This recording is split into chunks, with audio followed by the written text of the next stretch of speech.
لی قرآن مجید میں اللہ تعالیٰ فرماتے ہیں والفجر وليال عشر والشفع والوتر واللیل اذا یسر هل فی ذلک قسم لذی حجر.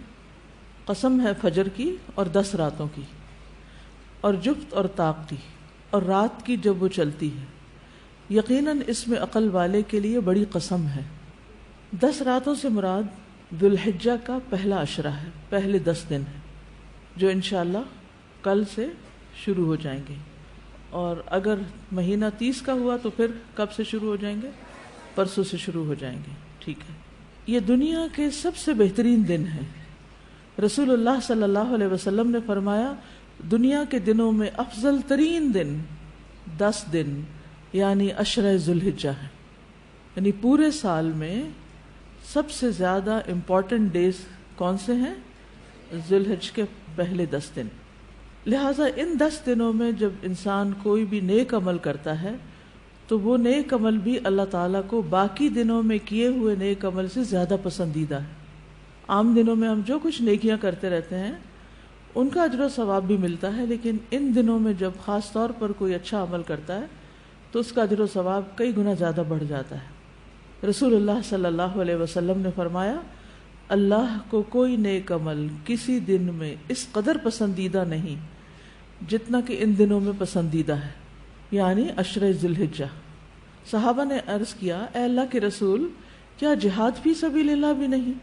آپ نے فرمایا نہیں، جہاد فی سبیل اللہ بھی نہیں، مگر جو شخص اپنی جان اور مال لے کر نکلا ہو پھر کچھ واپس نہ لایا ہو. یعنی جان بھی جائے، اس کی شہید ہو جائے، اور اس کا جو گھوڑا ہے وہ بھی مارا جائے، اور اس کا جو اسلحہ ہے وہ بھی چلا جائے، یعنی کچھ بھی واپس نہیں آیا، سب کچھ اللہ کی راہ میں چلا گیا.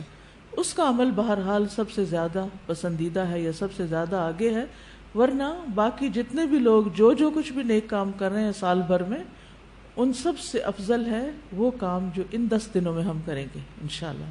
یاد رکھیے رمضان کا آخری عشرہ جس کی راتیں زیادہ افضل ہیں، اور ذوالحجہ کا پہلا عشرہ جس کے دن زیادہ افضل ہیں.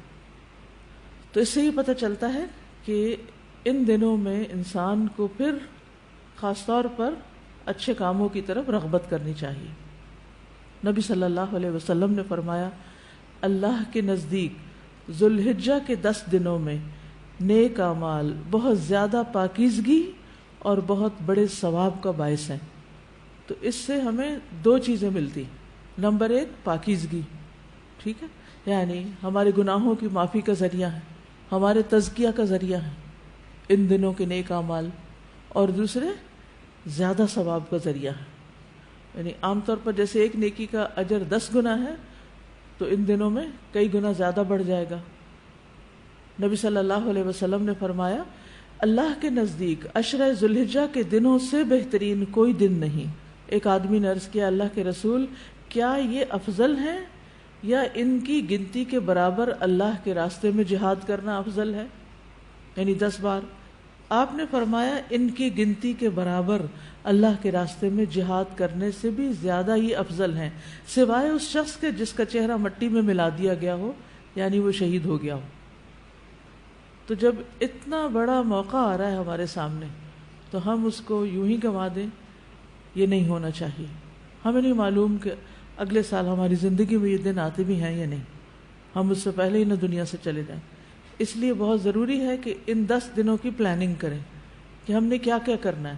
صرف وہ کام کافی نہیں جو ہم ہر روز نیکی کے کام کرتے رہتے ہیں، مثلا جو روٹین میں نوافل پڑھ رہے ہیں یا صدقہ خیرات کر رہے ہیں یا اور نہیں، مزید بھی کرنا ہے. صحابہ ان دنوں میں انتھک محنت کیا کرتے تھے. سعید بن جبیر ذوالحجہ کے 10 دن داخل ہونے کے بعد عبادت میں بہت زیادہ کوشش کرتے تھے، حتیٰ کہ وہ اتنی محنت کرتے کہ لگتا کہ وہ اس کی قدرت نہیں رکھتے، یعنی اپنے آپ کو اتنا تھکا دیتے کہ لگتا کہ بس اب اس سے زیادہ کچھ کر نہیں سکتے، آخری درجے تک. اب نیک اعمال میں سے افضل عمل جو ان دنوں کے لیے پسندیدہ ہے وہ اللہ کا ذکر ہے. نبی صلی اللہ علیہ وسلم نے فرمایا کوئی دن اللہ کے ہاں ان 10 دنوں سے زیادہ عظمت والا نہیں ہے، اور نہ ہی کسی دن کا عمل اللہ تعالیٰ کو ان 10 دنوں کے عمل سے محبوب ہے. یعنی نہ دن ان دنوں سے افضل ہے اور کوئی اور عمل اس سے افضل نہیں.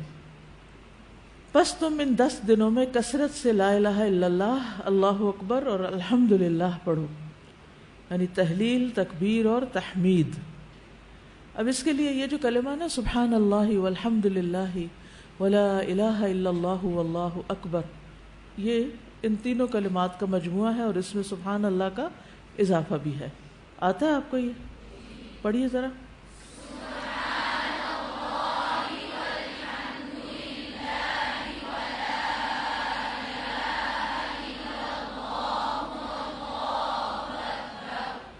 ٹھیک ہے. اسی طرح اللہ اکبر لا الہ الا اللہ واللہ اکبر وللہ الحمد. ٹھیک ہے. اس میں بھی تینوں چیزیں آ جاتی، الحمد بھی آ جاتی ہے، اللہ کی حمد بھی آ جاتی ہے، اور لا الہ الا اللہ اور اللہ اکبر بھی آ جاتا ہے. صحابہ کرام جو تھے ان میں سے ابن عمر اور ابو ہریرہ رضی اللہ عنہما ان 10 دنوں میں بازار کی طرف نکل جاتے اور دونوں تکبیرات پڑھتے، یعنی مل کے بھی پڑھتے. لوگ ان کی تکبیر سن کر تکبیر کہتے، یعنی یہ پڑھتے تو جو سنتا تو وہ بھی کہنا شروع کر دیتا. تو لوگ ان کی تکبیر سنتے کا کیا مطلب ہے کہ یہ تکبیرات اونچی آواز سے پڑھ رہے ہوتے تھے. آپ دیکھیں گھروں میں اکثر لوگ گنگناتے رہتے ہیں یا کچھ، تو گھروں میں بھی تکبیرات اونچی آواز سے پڑھیے، چلتے پھرتے اونچی آواز سے پڑھیے تاکہ دوسروں کو یاد آ جائے. اونچی آواز سے پڑھنے کا مقصد اصل میں کیا ہے؟ یاد دہانی، کہ دوسرے لوگ بھی پڑھنا شروع کر دیں. بچوں سے پڑھوائیے. اسی طرح کلاس روم میں جیسے صبح آئے ہیں آپ، کلاس شروع ہونے سے پہلے تکبیرات پڑھ لیجئے، پھر ہر کلاس ختم ہونے کے بعد، اس سے پہلے تو وہ لگا دی جاتی ہیں تو ہم کہتے ہیں تکبیرات لگا دیں. تو اب آپ سے ریکویسٹ ہے کہ تکبیرات پڑھیں، لگا نہیں دیں بلکہ پڑھیں، خود پڑھیں. ٹھیک ہے. سننے سے بھی ریمائنڈر ہوتا ہے لیکن خود پڑھنا بھی ضروری ہے، تو خود پڑھیں. تو آپ سب لوگ اس کی پابندی کریں گے. اگر ٹیچر بھول جائے تو آپ یاد کرا دیں گے. اگر ساری کلاس میں سے صرف ایک کو بھی یاد آ جائے تو اونچا پڑھنا شروع کر دے، باقی لوگ اس کو سن کے پڑھ لیں گے. 1 دفعہ 2 دفعہ 3 دفعہ جتنا بھی سہولت ہو لیکن پڑھیں. پھر اسی طرح محمد بن علی جو تھے، ان صحیح بخاری میں آتا ہے کہ وہ نفل نمازوں کے بعد بھی تکبیر کہتے تھے. یعنی نفل نماز پڑھ کے، جیسے تہجد کے پڑھے یا چاشت اشراق کے پڑھے یا پھر اس کے علاوہ، تو وہ نفل پڑھ کے بھی تکبیر پڑھتے تھے. اسی طرح عورتیں بھی تکبیرات پڑھتی تھی. عمر رضی اللہ عنہ منا میں اپنے خیمے کے اندر تکبیر کہتے تو مسجد میں موجود لوگ اسے سنتے اور تکبیر کہتے، اور بازار والے تکبیر کہتے، یہاں تک کہ سارا منا تکبیرات سے گونج اٹھتا. کتنا بڑا علاقہ ہے منا کا، سارا منا تکبیرات سے گونج اٹھتا. اب تو خیر سپیکرز ہیں، اس وقت لوگوں کی اپنی آوازوں سے سارا منا گونج اٹھتا. ابن عمر منا کے ان دنوں میں نمازوں کے بعد بستر پر، راستے میں اور دن کے تمام ہی حصوں میں تکبیر کہتے، یعنی وہ ہر موقع پہ کہتے. انہوں نے صرف نفل کے لیے خاص نہیں کیا تھا، یہ صرف بازار کے لیے نہیں بلکہ بستر پہ بھی کہتے اور راستے میں بھی اور خیمے میں بھی اور ہر جگہ. میمونہ رضی اللہ عنہا یوم النحر 10 ذو الحجہ میں تکبیر کہتی، اور عورتیں ابان بن عثمان اور عمر بن عبدالعزیز کے پیچھے مسجد میں مردوں کے ساتھ تکبیر کہا کرتی تھی. یعنی مسجد میں مرد حضرات بھی تکبیر پڑھ رہے ہوتے تھے اور پیچھے عورتیں بھی مل کے پڑھ رہی ہوتی تھی. تو اس سے یہ پتہ چلتا ہے کہ تکبیرات اونچی آواز میں پڑھنی چاہیے تاکہ دوسروں کو بھی یاد دہانی ہو جائے. عطا بن صائب کہتے ہیں کہ میں ابو عبد الرحمن اور ابن معقل کے ساتھ نکلا اور ابو عبد الرحمن اونچی آواز سے تکبیریں کہتے جا رہے تھے. تو تکبیر کے مسنون الفاظ آپ کے پاس پیمفلٹ ہے اس وقت؟ جی الحمدللہ. اس کو خود بھی پڑھیے اور دوسروں کو بھی بتائیے. میں انشاءاللہ یہ جو حدیث آپ کے ساتھ شیئر کی ہے میں اپنی فیس بک پر ان کو پوسٹ کر دوں گی، تو جن کو آگے شیئر کرنا ہو یا اس میٹر کو لینا ہو وہاں سے لے بھی سکتے ہیں تاکہ دوسرے لوگوں تک بھی اوتھینٹک صحیح مٹیریل پہنچایا جا سکے. کیونکہ عام طور پر ہم یہ تو کہتے ہیں کہ ان دنوں میں تکبیرات پڑھنی چاہیے، لیکن کب پڑھنی چاہیے، کس کس کو پڑھنی چاہیے، کہاں کہاں پڑھنی چاہیے، یہ باتیں نہیں پتہ چلتی. لہٰذا ہم پھر کوتاہی کر جاتے ہیں کہ اچھا وہ صبح پڑھ لی تھی نا. نہیں، صرف کلاس روم میں نہیں، صرف صبح نہیں، جتنی زیادہ پڑھ سکیں اتنا ہی اچھا ہے. اور ان میں سے کوئی بھی آپ الفاظ پڑھ سکتے ہیں، اللہ اکبر لا الہ الا اللہ واللہ اکبر، اللہ اکبر وللہ الحمد، اور اللہ اکبر اللہ اکبر وللہ الحمد، اللہ اکبر.